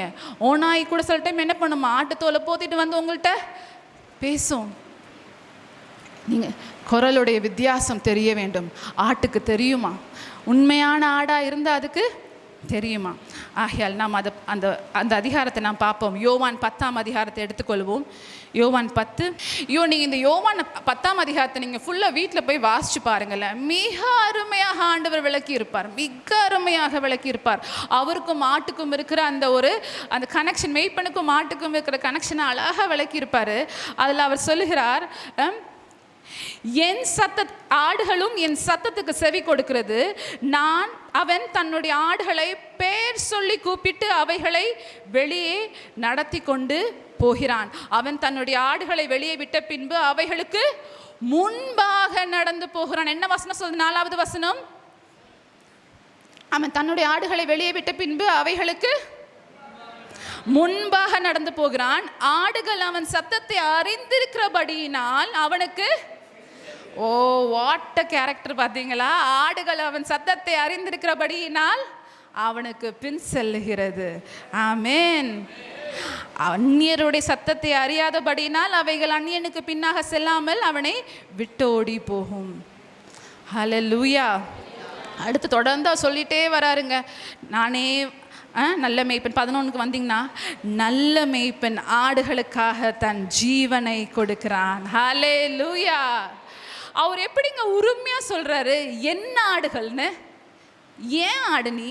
என்ன ஆடு? என் ஆடு என் சத்தத்துக்கு கேட்கும். என் ஆடு வெறும் ஆடுகள்னு சொல்லலையே. ஹி சேயிங் மை ஷீப், என் ஆடு. சொந்தம் பாராட்டுறாரு. ஏங்க அவர் ஜீவனை கொடுத்தார். இந்த மேய்ப்பன் ஆட்டுக்குட்டியாக மாறுகிறார். ஆட்டுக்குட்டியாக இந்த பூமிக்கு வந்து அவர் என்ன பண்ணுகிறார்? இந்த ஆடுகளுக்காக ஜீவனை கொடுக்கிறார். இன்றைக்கு அவரால் உரிமையாக சொல்ல முடியும், என் ஆடுகள். ஆமென். அவர் இதற்கான விலை கிரயத்தை செலுத்தி இருக்கிறார். ஆகையால் அவர் சொல்லுகிறார், என் ஆடுகள், என் ஆடுகள் என் சத்தத்துக்கு செவி கொடுக்கும். நீங்களும் நானும் வழி தெரியாத ஆடாக திரிந்து கொண்டிருந்தோம். ஆனால் ஆண்டவர் நம்மை தேடி வந்தார். அல்லேலூயா. 7வது வசனம் வாசிங்க. 27. என் ஆடுகள் என் சத்தத்திற்கு செவி கொடுக்கிறது, நான் அவைகளை அறிந்திருக்கிறேன், அவைகள் எனக்கு பின் செல்கிறது. அல்லேலூயா. நான் என்னுடையவைகளை அறிந்தும் என்னுடையவைகளால் அறியப்பட்டும் இருக்கிறேன். I know my sheep and the sheep knows me. என்னுடையவைகளை அறிந்தும் என்னுடையவைகளால் அறியப்பட்டும் இருக்கிறேன். அவைகள் என் சத்தத்தை அறிந்திருக்கிறது, அவைகள் எனக்கு பின் செல்லுகிறது. இந்த ஆட்டோடைய குணாதிசயம் எல்லாம் நம்மகிட்ட இன்னைக்கு இருக்குதான்னு நம்ம பார்க்க போகிறோம். ஆண்டவரே, நான் உங்களுடைய குரலை பின்பற்றுதுன்னா என்னங்க? அதுக்கு என்ன அர்த்தம்? சத்தத்துக்கு செவி கொடுக்குறேன், இல்லை உங்களை ஆண்டவரை பின்பற்றுறேன், அவர் குரலை நான் கேட்குறேன்னா என்ன அர்த்தம்? வேதம் வாசிக்கிறது, ஜெபிக்கிறது. Very good. வேற என்ன அர்த்தம்? செவி கொடுக்கிறேன் என்றால் என்ன அர்த்தம்? நான் கீழ்ப்படுகிறேன். சொல்லுங்க. கீழ்ப்படுகிறேன். ஆண்டவரே நான் உமக்கு செவி கொடுக்குறேன் அப்படின்னு என்ன அர்த்தம்னா, ஐ எம் ஒபேயிங். நான் கீழ்ப்படி. செவி கொடுத்தல் இட்ஸ் 2-way ப்ராசஸ். நான் கேட்குறத செய்கிறேன். ஆண்டவர் என்ன சொல்கிறாரோ செய்கிறேன், கீழ்ப்படுகிறேன். அதான் அர்த்தம். நான் பின்தொடர்றேன்னா என்ன அர்த்தம்? அவர் என்ன சொல்கிறாரோ நான் செய்வேன், நான் செய்கிறேன் அப்படின்னு வசனம் சொல்லுகிறது. சரி, இது எல்லாத்தையும் நம்ம பார்த்துட்டோம். இன்னைக்கு நம்ம ஆராய்ந்து பார்க்க போகிறோம். ஆண்டவரே, நான் உம்முடைய ஆடாக இருக்கிறேனா? நான் உமக்கு சொந்தமானவளாக இருக்கிறேனா? உம்முடைய சொந்த ஆடா? am I your own? உமக்கு சொந்தமானவளா நான் இன்றைக்கு? இல்லைனா இன்னைக்கு நானே என்னை ஏமாத்திட்டு இருக்கேனா? நான் ஒரு காலத்தில் வழி தப்பி போயிட்டு இருந்தேங்க, ஆண்டவர் என்னை தேடி வந்தார். ஆனால் இன்னைக்கு நான் இன்னும் அந்த மந்தைக்குள்ளே தான் இருக்கிறேனா, இல்லை வழி தவறி போயிட்டுருக்கேனா, பின்வாங்கி போய் கொண்டு இருக்கிறேனா அப்படின்னு நம்ம கொஞ்சம் யோசிச்சு பார்க்கணும். கடைசியாக அந்த ஆட்டுக்கு இருக்கிற ஒரு குணம் என்ன தெரியுமா? அது எங்கே போனாலும் மந்தையாக தாங்க மேயும். சொல்லுங்க. எங்கே போனாலும் மந்தையாக தாங்க இருக்கும், தனியாக எங்கேயும் போகாது. இன்னைக்கு அவர் மந்தையாகிய சபைக்கு நீங்கள் வருகிறீர்களா? ஹல்லேலூயா. மந்தையாகிய சபையோடு இணைந்திருக்கிறீர்களா? ஆமென். நீங்கள் மந்தையாகிய சபையோடு இணைந்திருக்கும் பொழுது உங்களுக்கு பாதுகாப்பு உண்டு. ஹல்லேலூயா. அதுக்கு இருக்கிற ஒரே பாதுகாப்பு, ஓநாய் வந்தாலும் சிங்கம் வந்தாலும் தனியாக இருக்கிற ஆடை ஈஸியாக அடிச்சுட்டு போயிடும். மந்தையோடு இருக்கிற ஆடை தொடுமா? தொடாது. மெய்ப்பனோடு இருக்கிற ஆடை தொடுமா? தொடாது. அது எங்கே போனாலும் என்ன பண்ணுமா? மந்தையாக, ஆஸ் அ ஃப்ளாக், அது மந்தையாக இருக்கும் ஒரு மிருகம் தான். அது எங்கேயும் தனியாக போகாது, தனியாக இருக்காது. தனியாக இருந்துச்சுன்னா சீக்கிரம் செத்துரும். ஆகையால் சபையாகிய மந்தை, இதில் நாம் யாவரும் இணைக்கப்பட்டிருக்கிறோம். அவர் இன்னைக்கும் அவர் என்ன சொல்லுகிறார்? என் மந்தை, என் சபை என்னது? அவருடைய மந்தை, என் நாடுகள். உங்களை கூட்டி சேர்த்திருக்கிறார். ஆமென். சரி, இது எல்லாத்தையும் பார்த்துட்டோம். இப்போ ஒரு டேஞ்சரான ஒரு பாயிண்ட்டுக்கு நான் வரப்போகிறேன். ரொம்ப ஈஸி, இந்த 8மே ஈஸி. அப்படியே ரிஃப்ரெஷ் பண்ணலாமா? அந்த 8 பாயிண்ட்டையும் சொல்லலாமா? பார்க்கலாம். ஆடுகள் என்ன பண்ணுமா? மேய்ப்பனை சார்ந்திருக்கும். 2வது, வழி தவறி செல்லும். 3வது, குறைந்த புரிதல் உள்ளது. 4வது, பயம் நிறைந்தது. அப்புறம் தற்காப்பு இல்லாதது, அதனால் அது மேய்ப்பனை சார்ந்துக்கும். அப்புறம் போஷாக்கு, ஆடுகளுக்கு போஷாக்கும் மீட்பும் தேவை. 7வது, அது பாரங்களை சுமக்க முடியாது. கடைசி 8வது என்ன பண்ணும்? அது குரலை கேட்டு பின்பற்றும் மந்தையாக இருக்கும். ஓகேங்க, இதெல்லாம் ஓகே. சரி, இன்னைக்கு நான் ஆடா அப்படின்றது தான் கேள்வி.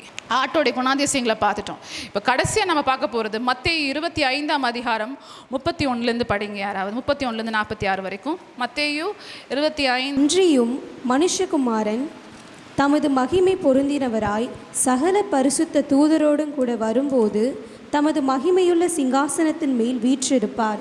அப்பொழுது சகல ஜனங்களும் அவருக்கு முன்பாக சேர்க்கப்படுவார்கள். மேய்ப்பனானவன் செம்மறி ஆடுகளையும் வெள்ளாடுகளையும் வெவ்வேறாக பிரிக்கிறது போல அவர்களை அவர் பிரித்து, செம்மறி ஆடுகளை தமது வலது பக்கத்திலும் வெள்ளாடுகளை தமது இடது பக்கத்திலும் நிறுத்துவார். அப்பொழுது ராஜா தமது வலது பக்கத்தில் நிற்பவர்களை பார்த்து, வாருங்கள், என் பிதாவினால் ஆசிர்வதிக்கப்பட்டவர்களே, உலகம் உண்டானது முதல் உங்களுக்காக ஆயத்தம் பண்ணப்பட்டிருக்கிற ராஜ்யத்தை சுதந்தரித்துக் கொள்ளுங்கள். பசியாயிருந்தேன், எனக்கு போஜனம் கொடுத்தீர்கள். தாகமாயிருந்தேன், என் தாகத்தை தீர்த்தீர்கள். அந்நியனாயிருந்தேன், என்னை சேர்த்து கொண்டீர்கள். வஸ்திரமில்லாதிருந்தேன், எனக்கு வஸ்திரம் கொடுத்தீர்கள். வியாதியாயிருந்தேன், என்னை விசாரிக்க வந்தீர்கள். காவலில் இருந்தேன், என்னை பார்க்க வந்தீர்கள் என்பார். அப்பொழுது நீதிமான்கள் அவருக்கு பிரதியுத்தரமாக, ஆண்டவரே, நாங்கள் எப்பொழுது உம்மை பசியுள்ளவராக கண்டு உமக்கு போஜனம் கொடுத்தோம்? எப்பொழுது உம்மை தாகமுள்ளவராக கண்டு உம்முடைய தாகத்தை தீர்த்தோம்? எப்பொழுது உம்மை அந்நியராக கண்டு உம்மை சேர்த்து கொண்டோம்? எப்பொழுது உம்மை வஸ்திரமில்லாதவராக கண்டு உமக்கு வஸ்திரம் கொடுத்தோம்? எப்பொழுது உம்மை வியாதியுள்ளவராகவும் காவலில் இருக்கிறவராகவும் கண்டு உம்மிடத்தில் வந்தோம் என்பார்கள். அதற்கு ராஜா பிரதியுத்தரமாக, மிகவும் சிறியவராகிய என் சகோதரரான இவர்களில் ஒருவனுக்கு நீங்கள் எதை செய்தீர்களோ அதை எனக்கே செய்தீர்கள் என்று மெய்யாகவே உங்களுக்கு சொல்லுகிறேன் என்பார்.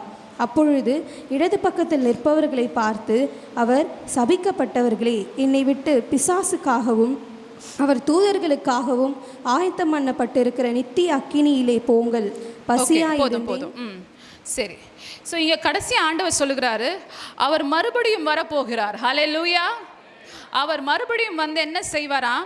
மேய்ப்பனானவன் செம்மறி ஆடுகளையும் வெள்ளாடுகளையும் வெவ்வேறாக பிரிக்கிறது போல அவர்களை அவர் பிரித்து, செம்மறி ஆடுகளை தமது வலது பக்கத்திலும் வெள்ளாடுகளை தமது இடது பக்கத்திலும் நிறுத்துவார். ஓகேங்க, இப்போ வசனம் தெளிவாக சொல்லுகிறது, அவர் மேய்ப்பனாக வருவார், அவர் செம்மறி ஆடுகளையும் வெள்ளாடுகளையும் அவர் பிரிப்பார்.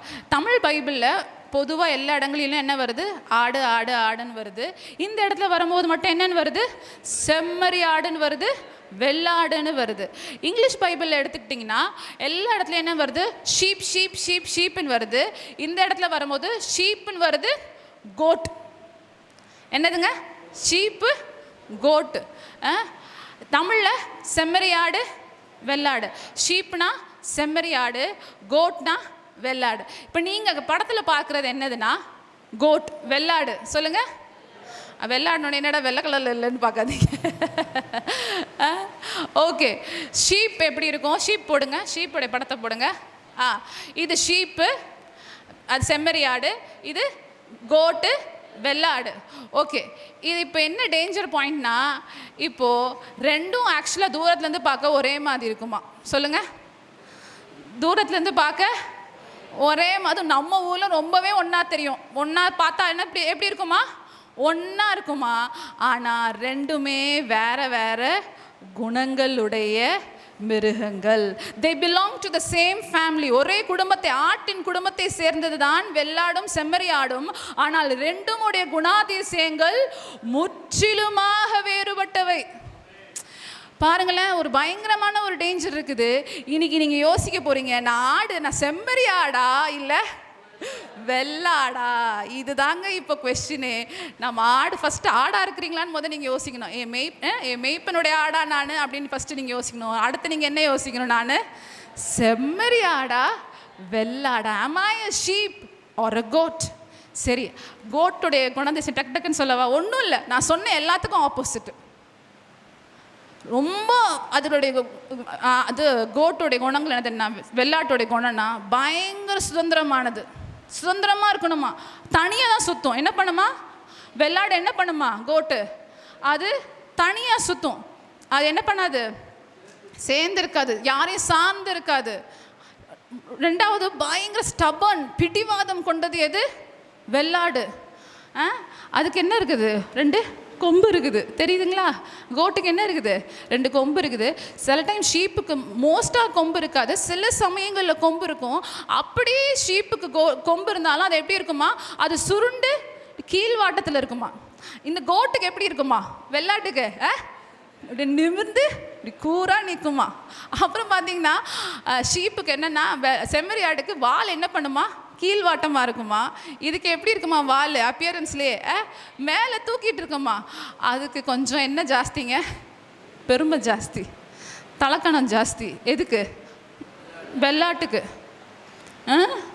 அப்படியே ஆப்போசிட்டான குணம்.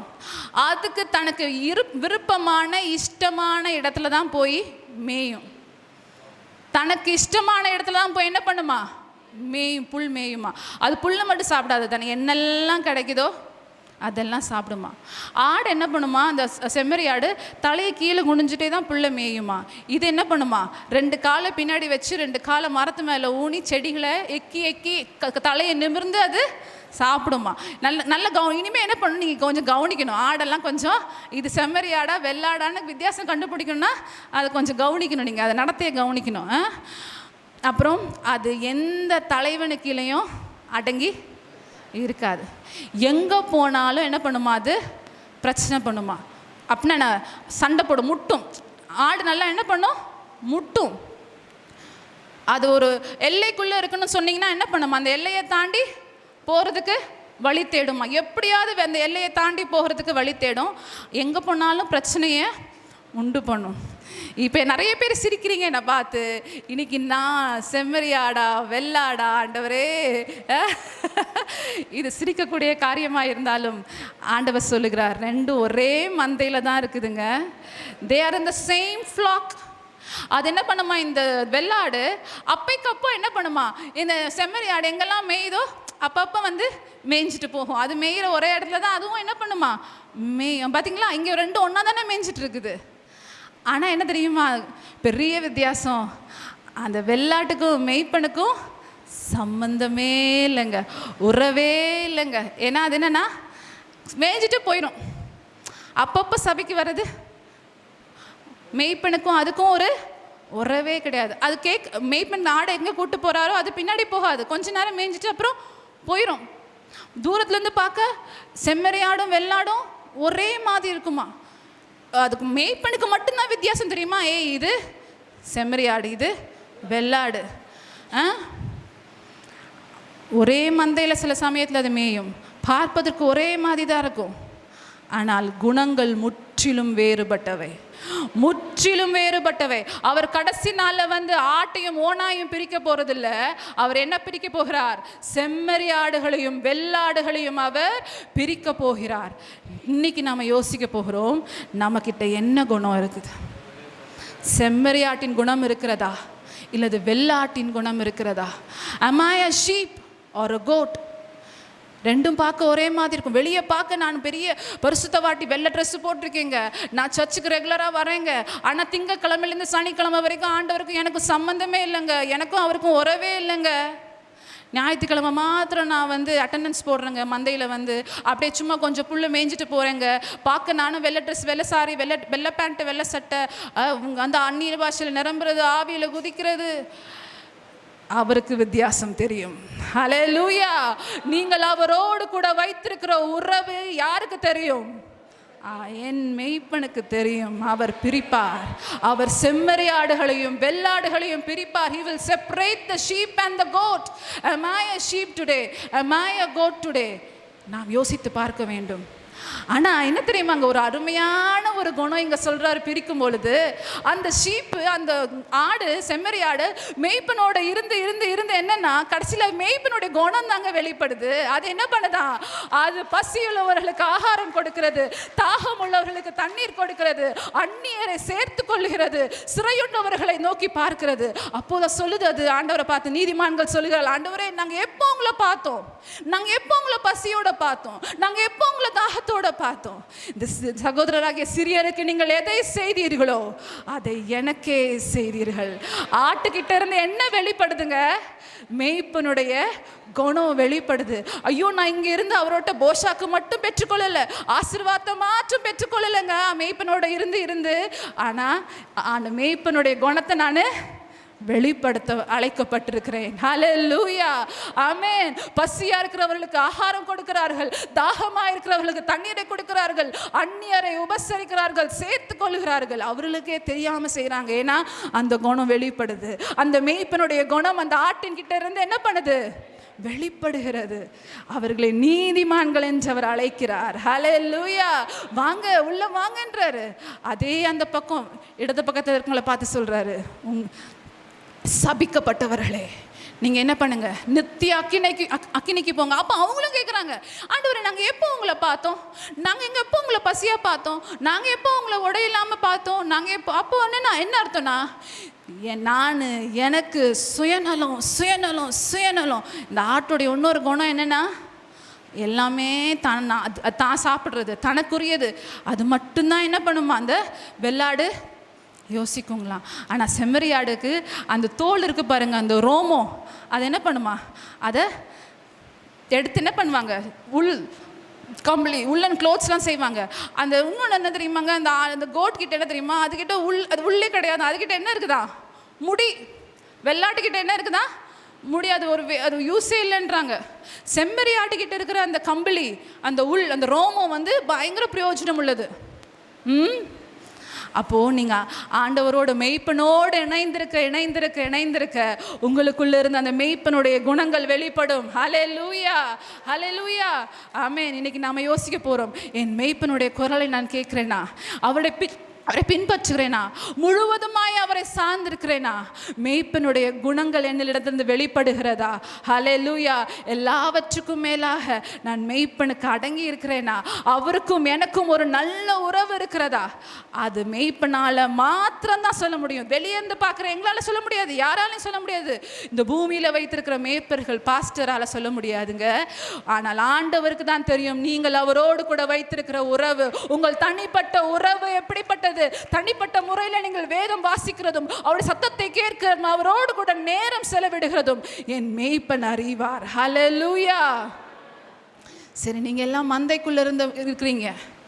மந்தைக்குள்ள இல்லாத ஆடுகள் அநேகம் உண்டு. வசனம் சொல்லுகிறது, எடுத்து வாசியுங்கள். யோவான் 10:16. இந்த தொழுவத்தில் உள்ளவைகள் அல்லாமல் வேறே ஆடுகளும் எனக்கு உண்டு, அவைகளையும் நான் கொண்டு வர வேண்டும். அவைகள் என் சத்தத்துக்கு செவி கொடுக்கும். அப்பொழுது ஒரே மந்தையும் ஒரே மேய்ப்பனுமாகும். பார்த்தீங்களா என்ன வசனம் சொல்லுகிறது?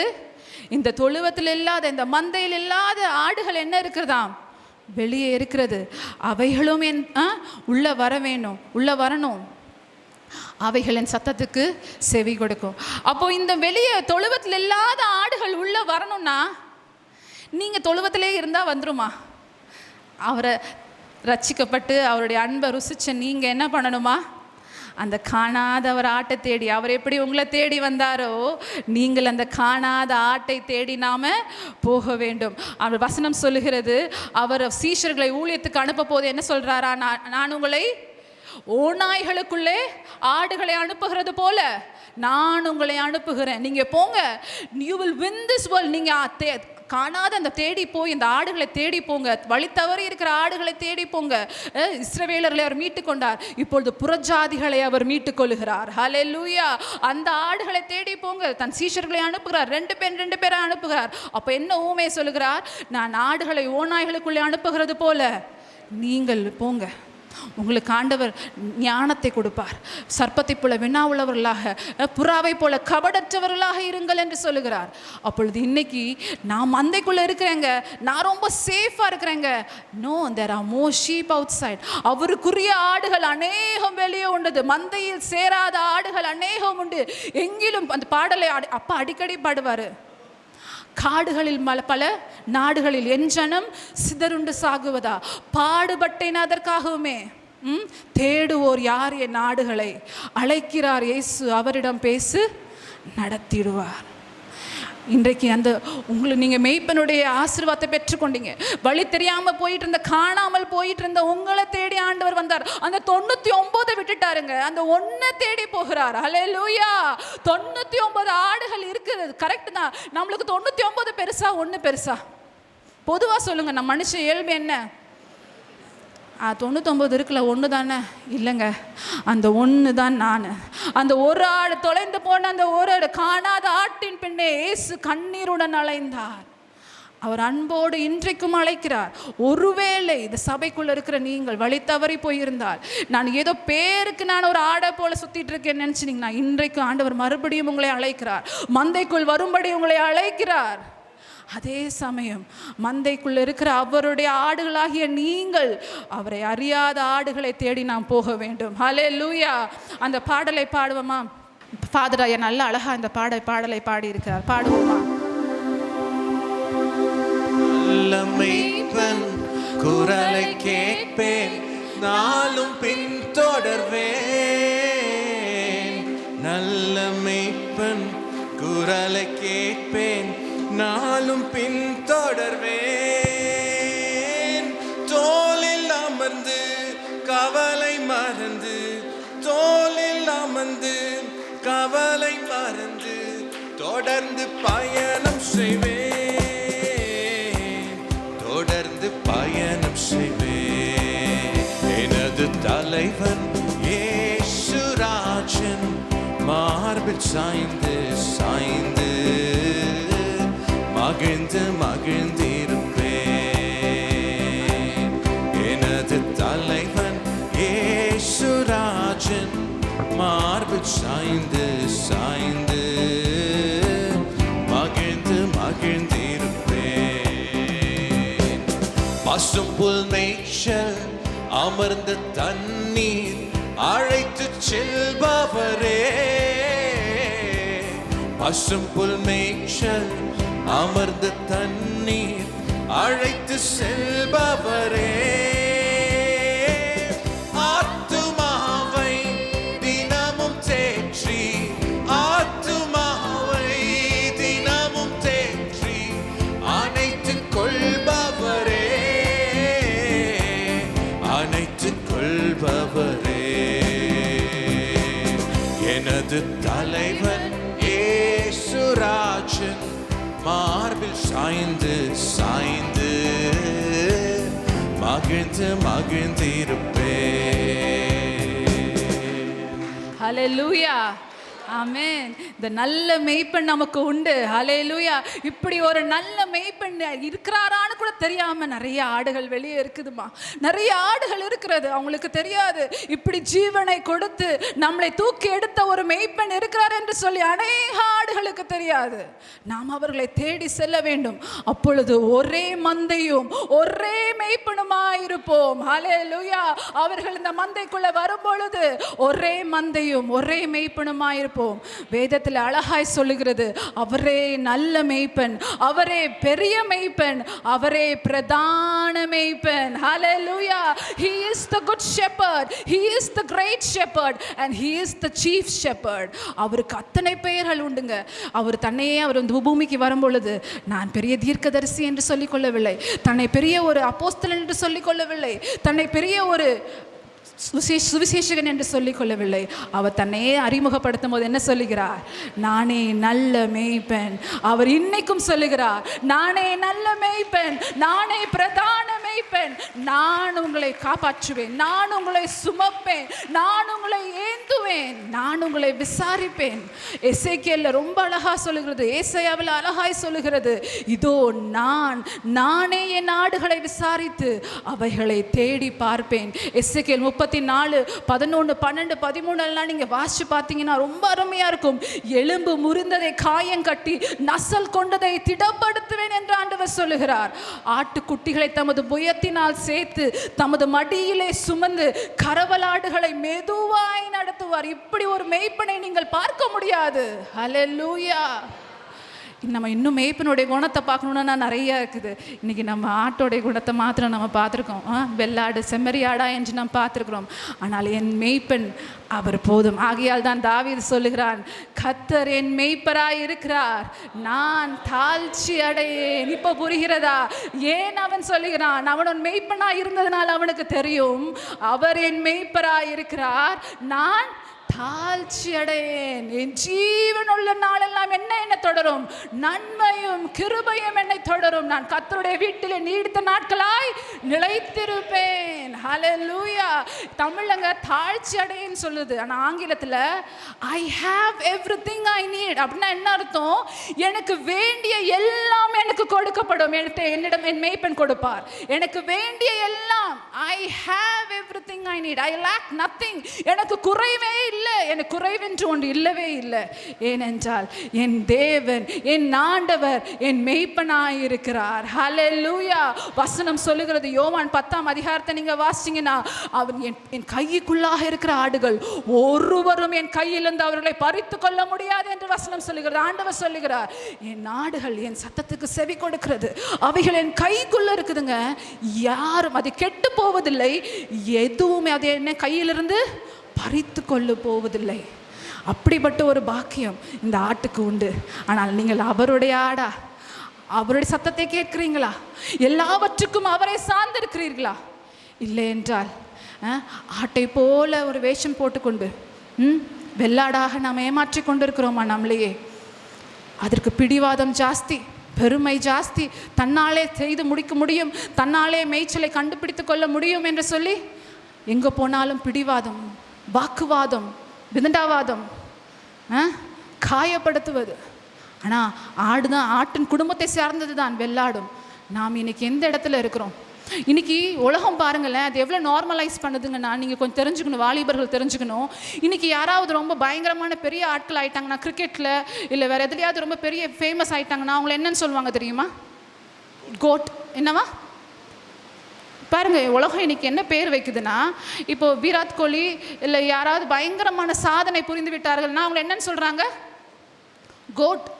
அப்படின்னா அதுக்கு என்ன ஃபுல் ஃபார்ம்னா கிரேட்டஸ்ட் ஆஃப் ஆல் டைமா. அதுக்கு ஃபுல் ஃபார்ம் GOATக்கு கிரேட்டஸ்ட் ஆஃப் ஆல் டைம் அப்படின்னு சொல்கிறாங்க. அதனால அவங்களாம் கோட்டான். இன்னைக்கு யார் நம்ம கோட்டாக இருக்க வேண்டிய அவசியமே இல்லை. நீங்கள் கிரேட்டஸ்ட் ஆஃப் ஆல் டைம் யாருமே கிடையாதுங்க. கிரேட்டஸ்ட் ஆஃப் ஆல் டைம் யாரு? ஆண்டவர் மாத்திரம்தான். யாரையும் நீங்கள் கோட்டுன்னு சொல்ல வேண்டிய அவசியம் இல்லை இந்த உலகத்தில். அவர் மாத்திரம்தான் கோட்டு, ஐ மீன் கிரேட்டஸ்ட் ஆஃப் ஆல் டைம் அவர். ஆனால் இன்னைக்கு என்ன தெரியுமா? சாத்தானுடைய சபைன்னு சொல்கிறாங்க, சேட்டனிக் சர்ச்.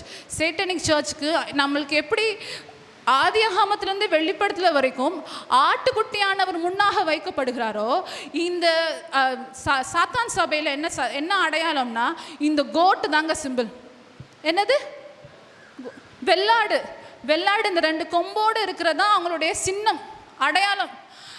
19ஆம் நூற்றாண்டில் பொஃபமெட் என்று சொல்லி ஒரு மிருகம் அவங்க வடிவமைக்கிறாங்க. அது என்னென்னா கோட்டுடைய தலை, வெள்ளாட்டுடைய தலை, உடம்பு மனுஷ உடம்பு, காலை திரும்பியும் ஆட்டோடைய கால். இன்னைக்கு எந்த சாத்தான் சபையிலையும் முன்னாடி எந்த அடையாளம் இருக்கும்னா, நம்மளுக்கு எப்படி ஆட்டுக்குட்டியானவர் அடையாளமாக இருக்கிறாரோ அவங்களுக்கு என்ன அடையாளம்னா இந்த வெள்ளாடு, இந்த கோட். ரொம்ப ஜாக்கிரதையாக இருக்க வேண்டும். பிசாசு எல்லாம் நம்மளை அப்படியே மாடல் பண்ணுவான், அப்படியே இமிட்டேட் பண்ணுவான், ட்ரை பண்ணுவான். ஆனால் அவனுக்கும் நம்மளுக்கும் சம்பந்தமே இல்லை. அவனுக்கும் மெய்ப்பனுக்கும் உறவே இல்லை. அவனுடைய குணத்துக்கும் நம்முடைய குணத்துக்கும் சம்பந்தமே இல்லை. அதனால் ஏமாந்து போயிடாதீங்க. ஆண்டவரே, இன்றைக்கு நான் உம்மை பின்பற்றுகிற ஆடா இருக்கிறேனா? உமக்கும் எனக்கும் ஒரு சரியான உறவு இருக்கிறதா? உம்முடைய வேதத்தை வார்த்தையை வாசிக்கிறேனா? கீழ்ப்படுகிறேனா? உம்முடைய சத்தத்தை கேட்கிறேனா? உம்முடைய சித்தம் என்ன ஆண்டவரே? இந்த காரியத்தில் உம்முடைய சித்தம் என்ன? நீர் காட்டுகிற வழி என்ன என்பதை நான் அவரை நம்புகிறேன். அதுக்காக அவரை நம்புகிறேன், அவரை சார்ந்து கொள்கிறேன். நான் முழுவதுமாய் 100%. எப்படி ஒரு ஆடு 100% நம்புதோ அப்படி நான் 100%. எனக்கு புரியலனாலும் பரவாயில்லைங்க, நான் அவர் இந்த சூழ்நிலையில் அவரை நம்புகிறேன். அவரை நடத்தி செல்வார். உங்களுக்கு ஆண்டவர் ஞானத்தை கொடுப்பார், உங்களுக்கு அறிவை கொடுப்பார், ஸ்கில்லு கொடுப்பார், டேலண்ட் கொடுப்பார், எல்லாம் கொடுப்பார். என்ன கொடுத்தாலும் நீங்கள் என்ன நினச்சிக்க கூடாது, மெய்ப்பன் அளவுக்கு உங்களுக்கு எல்லாம் தெரியும்னு. அந்த ஆட்டுக்கு கொஞ்சம் லைட்டாக அப்படி சில டைம் தோணுமா, ஆஹா எனக்கு வழி தெரியும், ஏற்கனவே மெய்ப்பன் இந்த வழியை கூட்டு போயிருக்காரு, அதனால எனக்கு உங்களுக்கு எல்லாம் கொடுக்குறது எங்கேருந்து வருதுன்னு நீங்கள் என்ன பண்ணணும்? தெரியணும். எல்லா அறிவும், எல்லா ஞானமும், எல்லா உயர்வும், எல்லா அந்தஸ்தும், எல்லா செல்வாக்கும் யார்கிட்ட இருந்து வருகிறது? என் மெய்ப்பனிடம் இருந்து வருகிறது. என்னில் நான் ஒன்றுமில்லை. I am nothing without him. அவர் இல்லாமல் நான் ஒன்றும் இல்லை. என்னை இல்லாமல் உங்களால் ஒன்றும் செய்ய முடியாது. ஆமென். நாம் யாவரும் எழுந்து நிற்போமா? அவர் பந்திக்கு நேராக செல்ல போகிறோம். ஆண்டவரே, எனக்காய் அடிக்கப்பட்டீர். நீர் மேய்ப்பனாய் இருந்தவர் எனக்காய் ஆட்டுக்குட்டியாய் வந்து அடிக்கப்பட்டீர். அந்த பந்தியிலே நான் பங்கெடுக்க வந்திருக்கிறேன் அப்பா. ஆண்டவரை நோக்கி நாம் பார்ப்போமா? ஹல்லேலூயா, thank you Jesus. கண்களை மூடி நாம் ஜெபிப்போம். காணாத ஆட்டின் பின்னே கர்த்தர் கண்ணீருடன் அலைந்தார். அன்போடு உன்னை அழைக்கின்றாரே, இன்றே திரும்பி நீ வா.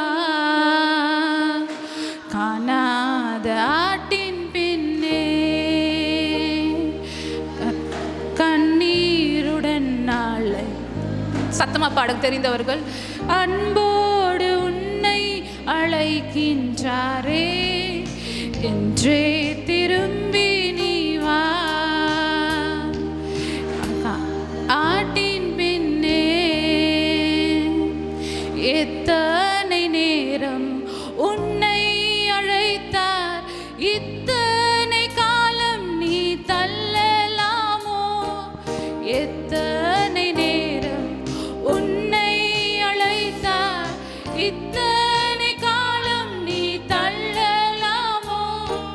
கர்த்தரின் சித்தம் உன் வேலையிலே கண்டு உணர்ந்து விரைந்தேடி வா. கர்த்தரின் சித்தம் உன் வேலையிலே கண்டு உணர்ந்து விரைந்தோடி வா. காணாத ஆட்டின் பின்னே கர்த்தர் கண்ணீருடன் அலைந்தார். அன்போடு உன்னை அழைக்கின்றாரே, இன்றே திரும்பி நீ வா. முள்ளும் புதரும் காடும் மழையும் உள்ளம் உடைந்தேசு தேடுகிறார். முள்ளும் புதரும் காடும் மழையும் உள்ளம் உடைந்தேசு தேடுகிறார். சிற்றின்ப சேற்றினில் சிக்கினதா, சாத்தான் வலையில் நீ சிறையாகினாய். சிற்றின்ப சேற்றினில் சிக்கினதா, சாத்தான் வலையில் நீ சிறையாகினாய். காணாத ஆட்டின் பின்னே. ஆமா ஆண்டவரே, ஹல்லேலூயா. இந்த மேய்ப்பனுடைய ஸ்ட்ரக்சர் தாங்க இன்னைக்கும் இருக்குது. ஒரு மேய்ப்பன், ஒரு மந்தை. ஹல்லேலூயா. உலக பிரகாரமான மேய்ப்பர்கள் வருவார்கள், போவார்கள், கடந்து போவார்கள். ஒருவேளை நம்முடைய தகப்பன் கடந்து போயிருக்கலாம். அடுத்த மேய்ப்பர்களை அவர் ஏற்படுத்துவார். ஒவ்வொரு தலைமுறைக்கும் அவர் மேய்ப்பர்களை ஏற்படுத்துவார். ஆனால் அவரே கடைசி வரைக்கும் நல்ல மேய்ப்பனாய் இருப்பார். அவரே கடைசி வரைக்கும் பிரதான மேய்ப்பனாய் இருப்பார். அவரே கடைசி வரைக்கும் பெரிய மேய்ப்பனாய் இருப்பார். அந்த வசனம் சொல்லுகிறது, பிரதான மேய்ப்பர் வெளிப்படும் போது மகிமையுள்ள வாடாத கிரீடத்தை பெறுவீர்கள். அந்த பிரதான மேய்ப்பன் வெளிப்படுவார். அவர் வரும் பொழுது உங்களுக்கு மகிமையுள்ள வாடாத கிரீடத்தை கொடுப்பார். அவரை நோக்கி பார்ப்போம். ஆண்டவரே, அப்ப நீர் என் மேய்ப்பராய் இருக்கிறீர். ஆண்டவரே, நான் உம்முடைய ஆடாய் இருப்பேன் சுவாமி. நான் பின்வாங்கி போக மாட்டேன். கண்களை மூடி நாம் சொல்லுவோம். ஆண்டவரே, உம்முடைய சத்தத்துக்கு நான் செவி கொடுப்பேன் அப்பா. உம்முடைய வார்த்தைக்கு நான் செவி கொடுப்பேன். நான் உம்முடைய ஆடு சுவாமி. நானும் மந்தையில் உள்ள ஆடு சுவாமி. உம்முடைய கையில் உள்ள ஆடப்பா. நான் உம்முடையவள், நான் உம்முடையவன். ஆண்டவரே, நான் இதோ உம்முடைய சமூகத்திலே வந்து மறுபடியும் என்னை ஒப்பு கொடுக்கிறேன். ஒருவேளை வழி தவறி போயிருக்கலாம், நான் திரும்பியும் பின்வாங்கி போயிருக்கலாம். ஆனாலும் மறுபடியுமாக அவரிடத்துல ஓடி வாங்க. அந்த மேய்ப்பன் அவர் அழகாய் தூக்கி சுமக்கிறவர். அவர் கரவலாடுகளை மெதுவாய் நடத்துகிறவர். அவர் காயங்களை கட்டுகிறவர். உங்களை பெயர் சொல்லி அழைக்கிறவர் அவர். ஹல்லேலூயா. ஆண்டவரே, நீர் ஒவ்வொருவரையும் பெயர் சொல்லி அழைக்கிறீர். ஒவ்வொரு ஆட்டையும் தனிப்பட்ட விதத்திலே அறிந்திருக்கிறீர் சுவாமி. ஆண்டவரே, அந்த உறவை இழந்து விடாதபடி காத்துக்கொள்ளும். உம்மை அறியாத இந்த மந்தையில் சேராத அநேக ஆடுகள் வெளியே இருக்கிறது. அவைகளை தேடி செல்ல எங்களுக்கு கிருபை தாரும். இயேசு, எங்களோடு கூட நீர் பேசினதற்காய் நன்றி. இயேசுவின் மூலம் ஜெபிக்கிறோம் நல்ல பிதாவே. ஆமென்.